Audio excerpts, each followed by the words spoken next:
Hey guys, welcome back to the channel.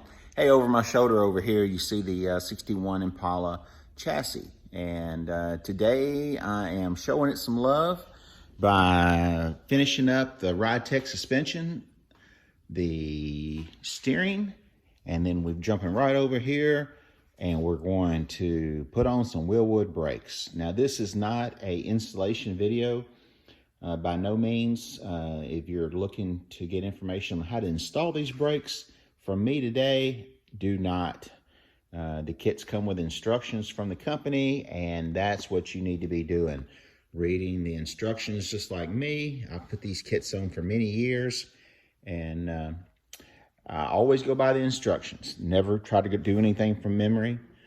Torque settings change. Their descriptions change and their parts even change. But today we're doing the 1959 to 64 Chevy Impala Corvette kit.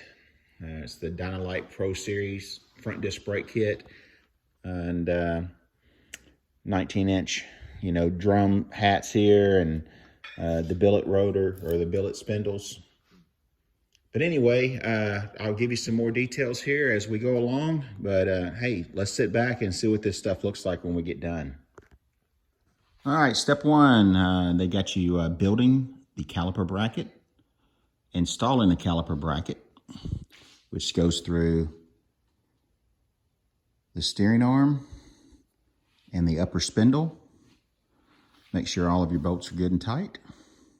And we'll move on to step two. All right, so step two, I packed all the bearings, put on the rear grease seal, and installed all of the wheel studs from the backside.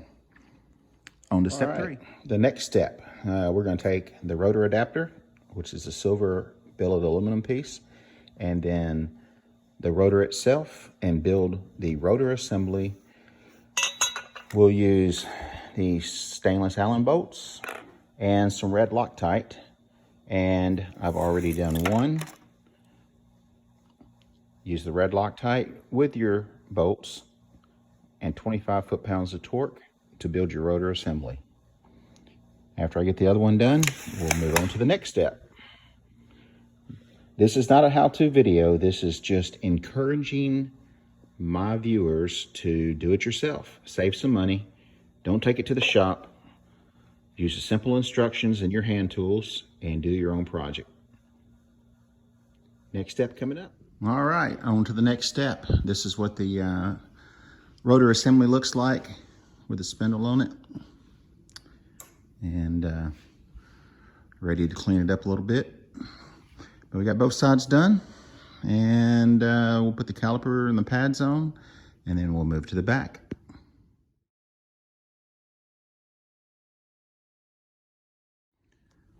All right, so here's where we left off. Got the fronts installed, got the assembly put together, and got the caliper on.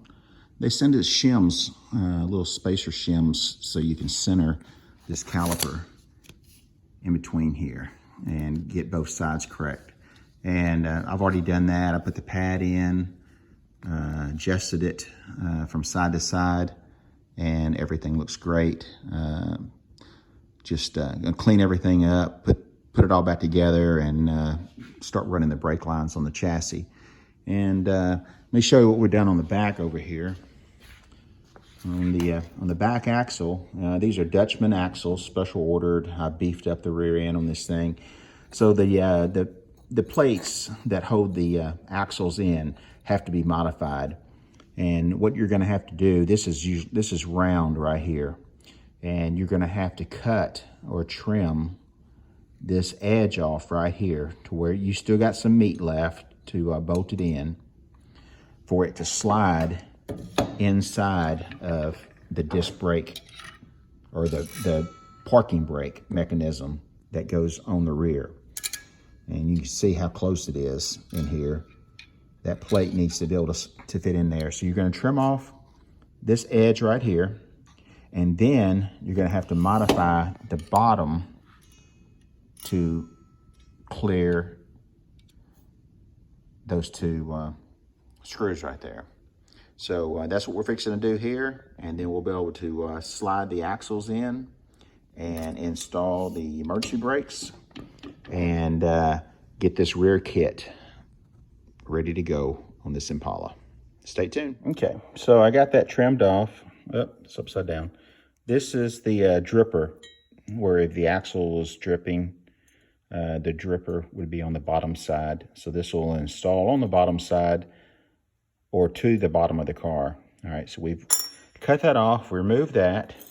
And on this side, I mentioned that we had a clearance for those two little brass screws right there, or cadmium coated screws right below the yellow springs. All right, so kind of measured that out right there like that. And what we did is made a little access point. Well, a little relief right here on this edge on both sides. Left plenty of meat right here on both sides. So now we're going to touch up this black powder coated axle flange, and we're going to install this axle after we untape it. Now we did tape up the bearing so that we wouldn't nick it or mark it or anything like that. Got a little bit of grease on it right there, but that kept from having to press the bearing off and take this back and forth to the car, you know, to see if it's going to fit in here. So we did all this without having to remove the bearing. Saved us a lot of time and a lot of trouble and the possibility of tearing a bearing up. So let's move on to the next step.